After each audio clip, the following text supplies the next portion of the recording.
I am G.N. Trivedi, teaching in one of the colleges of Delhi University, and I have a very long teaching experience spanning almost 3 decades.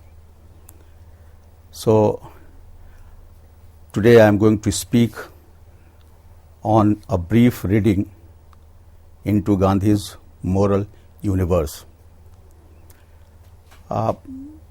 My area of interest is Indian political thought, Western political thought. I have also edited a book on modern Western philosophy, a contested terrain of the political. So today I just want to focus on Gandhi's moral universe. This is the topic of my lecture today. Well, many things have been written on Gandhi. Gandhi is much talked about, but still the relevance of Gandhi cannot be denied. The philosophy, the economical worldview Gandhi possessed and gave to the world still resonate everywhere, not only in our country, India, but other parts of the world. People are turning to him for guidance, for getting rid of a violent situation that is prevailing all over. We are living in a difficult time. Violence is order, not an exception. So many scholars, authors, social activists, common people, politicians, they are turning to Gandhi to understand, to know how to get out of this difficult situation, a situation full of violence, full of hatred. So the futility of violence, the problem is that we realize the futility of violence only after causing damage, only after resorting to violence. So this pervasive nature of violence modern society is passing through creates a sense of nihilism, and this sense of nihilism entails the process of a relook on Gandhi's economical worldview of love, compassion and non-violence. So this is the context I have decided to comprehend and present Gandhi's views on morality. The slide you are just watching, the caption, the title of this slide is moral and political. Gandhi throughout his life, he did not dichotomize the relation between moral and political. In fact, he wanted to combine moral and political in order to remove exploitation, discrimination and injustice prevailing in the society. Gandhi was not a philosopher who finds there is a dichotomy, there is a contradiction or paradox between moral and political views. No. Rather, he believes that unless morality is mixed up with the political practices, it is very difficult to free society from exploitation, discrimination and injustices.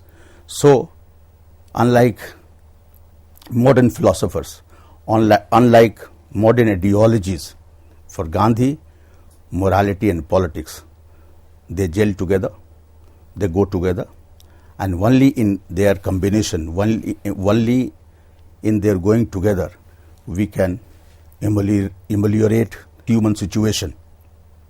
So, if you look at Gandhi's views in the context of morality, then he has drawn from ancient Indian traditions, ancient Indian culture, and from there he has picked up the notion of purusharthas, in other words, righteousness. One should follow the path of righteousness in dealing with social, political, economic problems. Social, economic, political problems are not something that is devoid of righteousness, that is devoid of morality. You have to bring moral again and again. That will guide you. He is unlike Machiavelli. He doesn't follow the Machiavellian, but it's not a question of following Machiavellian creed. He critiques modernity, the idea of modernity given by them. For him, purity of means is much more important than anything else. Goal is important, but how to achieve that goal? This is far more important, if not equally, far more important, because a pure means can only achieve pure goals. The sanctity of goal depends on the sanctity of means you adopt. So he put focus on that, and he cites, we all know that India's freedom struggle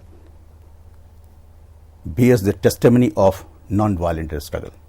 Independence was achieved through non-violent means. Gandhi was completely hostile to the idea of employing violence for achieving independence. He detested it. He put emphasis on non-violent path of achieving India's freedom struggle, and he succeeded. Of course, there was partition, but he succeeded in his attempt, in his efforts of non-violence freedom struggle. Secondly, if you want to understand his views on non-violence, because non-violence constitutes the core of Gandhi's morality, what does he say? He accepts or he emphasizes the embodied morality of enemy. The enemy whom he confronts, he believes that he is also an embodiment of morality. The only thing is, you have to invoke his latent morality. Only by invoking his latent morality, you can liberate your enemy. The liberation is not only of yours, but it is a liberation of your enemy also. It is not a victory over your enemy, but by invoking the latent morality of your enemy, you can jointly celebrate victory. There is a joint celebration of victory of moral, and victory of enemy, and the person who is fighting that enemy. Both are jointly celebrate their victory. So it is not something that enemy is immoral. Enemy must be hated. It is not like that. This was contrary to Gandhi's view. This is something that brings Gandhi at a high pedestal, that makes people to turn to Gandhi for finding solutions of human miseries. Because for him, hate is alien to his lexicon. There is no hate.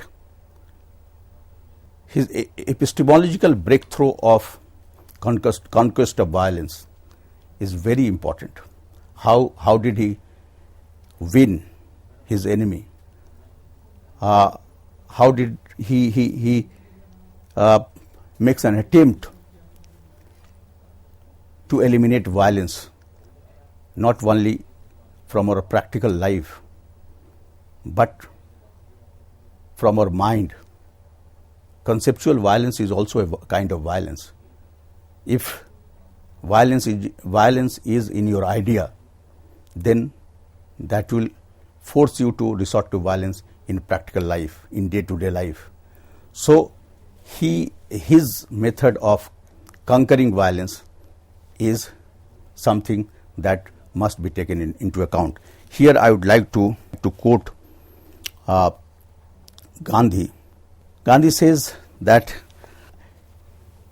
if I am a follower of ahimsa, if I am a follower of non-violence, I must love my enemy.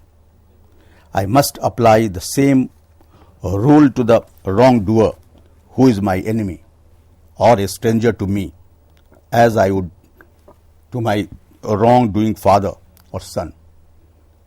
So there is no malice, no hatred. He is lover of his enemy. So this is the epistemological breakthrough of Gandhi's conquest of violence that constitutes the core of Gandhi's morality. Morality is something that if you shun it, then there is a problem. Then the prospect of violence gets brightened. Now, let us move to other aspects of Gandhi's morality, Gandhi's moral universe, and that is canonical principle of Indian philosophy. As I said that Gandhi has drawn many finer philosophical and moral points, moral traditions from Indian philosophy, Indian religious philosophical tradition. And Purushartha, as I referred right just now, the concept of Purushartha, this is very important.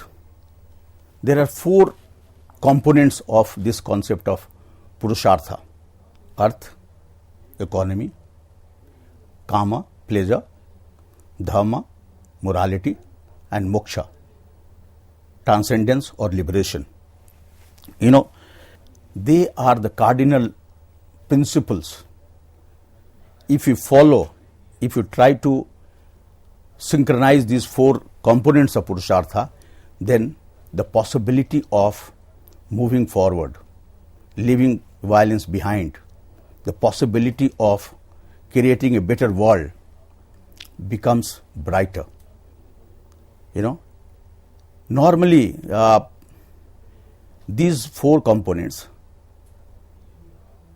they constitute the human world. Together they constitute the human world. Normally we believe that those who are following the path of dharma and moksha, they are away from the path of earth and calm, economy and pleasure, because they are not common. Those who are moving on the path of morality and transcendence, they do not follow the path of economy and pleasure. But Gandhi did not agree with this proposition. Gandhi says, no, there is no need of dichotomize. One can be moral and political at the same time. So you can't, unless you are involved in social political practices, you can't find solace, you can't find morality and transcendence. By passing through, by wrestling, grappling with social political problems, you can move forward on the path of morality and ultimately transcendence. So morality is a beacon to worldly pursuit and exercises restraint on our cupidity. The extreme greed for wealth is also one of the regions of deviation. One deviates from the path of morality if you are greedy. Because greed will make you to adopt immoral means, something that morality doesn't authorize. So, if you are following the components, if you are following the principles of Purushartha, then it will work as a beacon to our worldly pursuit. So, you are moral and political at the same time. If you see this concept of Purushartha, if you put Gandhi in the overall context of Purushartha, then what we find? We find that Gandhi was ahead of Kautilya. Gandhi's views on politics and society was not the view endorsed by Kautilya. Machiavelli, He was ahead of Kautilya and Machiavelli, because for them the idea of statecraft was quite different, quite contrary to Gandhi's views of morality, non-violence.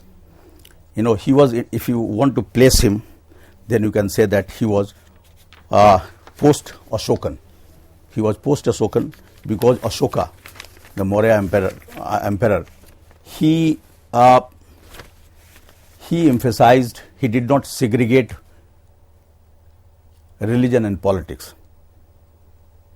In other words, his emphasis on Dharma was emphasis on combining statecraft with morality, combining morality with statecraft, combining morality with politics. So there is a lot of similarity on Gandhi and the Ashokan articulation of Dhamma. So one should be careful, one should know that Gandhi's views, Gandhi's worldview, Gandhi's morality, they are not something that can be endorsed by Kautilya or Machiavelli. Rather, Gandhi's views and worldview is something that critiques Kautilya and Machiavelli and follows the path shown by Ashokan. So this is something I wanted to make in the context of morality. Now the next slide is related with modern versus moral. We all know that Gandhi wrote a book in 1909, famous book Hind Swaraj, and it is a classic book. It's a classic critique of modernity. He holds modernity responsible for violence, for war. And it is the result of modernity that non-Western society suffered a long phase of colonialism. So one should, while giving importance to Gandhi's views on morality, one should also try to understand his notion of morality in the context of modernity. Now this is very important, because it is not that I do not want to say that before Gandhi there was no concept of morality. This is not my position. My position is that in modern times, what has happened in political adventure, many developed countries of the world, they have relegated the issue of morality in the background.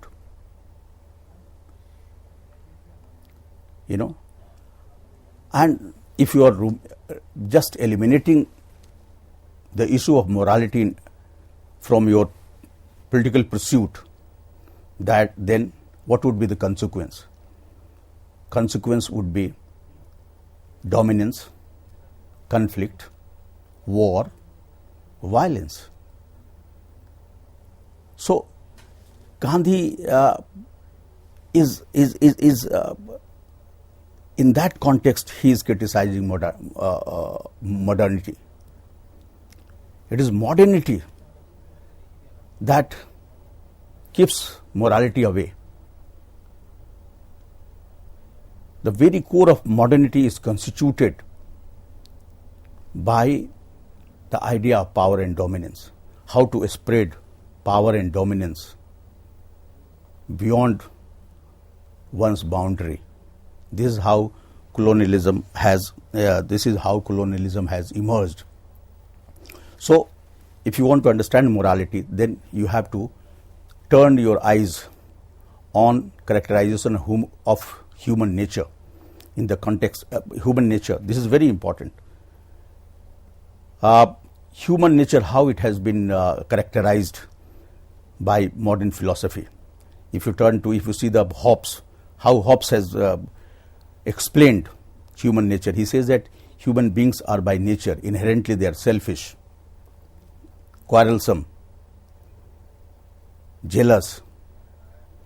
Said that, so negative characterization of human beings, they are suffering from fear. There is a constant fear because they are at war with each other because of their nature. Nature is something selfish. The only guiding philosophy for individual is his or her own self-interest. For his or her own self-interest, individual can go to any extent. This is the nature of human society, and because of this nature, what has happened? Because of this nature, you have created a state. That state will provide security. You can't manage your things yourself. You are fighting. You are resorting to violence. So there is a threat to everybody's life. Nobody is secured. So for the sake of security is also not the result of consensus, but contestation. Individual, for their security, because of their nature, inherently negative, inherently oriented towards violence, they need superior authority to ensure security to each and everybody. A state was created, but a state was allowed to resort to violence to settle scores, to ensure peace, to ensure security. So a state is also it is not the result of something that is moral, but a state is also the result of violence, and a state is authorized to use violence. So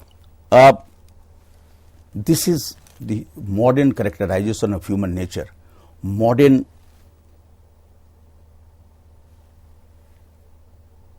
characterization of human nature, as well as the necessity of a state, because it is the human nature that made the emergence of a state imperative.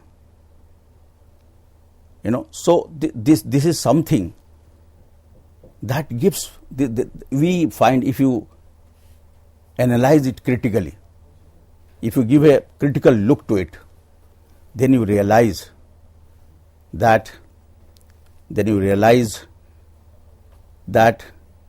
it is because of violence. Violence can be checked by violence.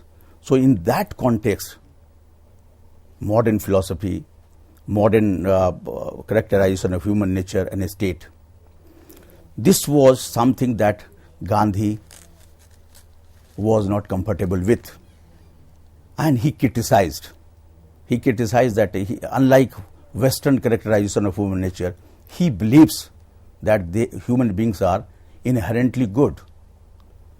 Goodness prevails in all of them. Here I would like to quote one of the Gandhian scholars, Ashish Nandi, and what he says. This Western characterization of human nature and the Western modern notion of a state, in that context he quotes what he quotes. He says that the belief underlying much of the modern critical tradition that the dirtier and the crueler is always the more real self of man, and that all altruism is in the final analysis a social imposition or cultural artifact. So the modern civilization, or modern characterization either of human nature or of the state, based on insecurity, based on the necessity of violence. That is why Ashish Nandi says that the dirtier self is the main source of concept, Western concept and modern concept. So focusing on dirtier aspects of human nature, they begin their philosophy, and this is how the modern philosophy was constituted. That modern philosophy Gandhi was not compatible. That modern philosophy which Gandhi criticized in his book Hind Swaraj.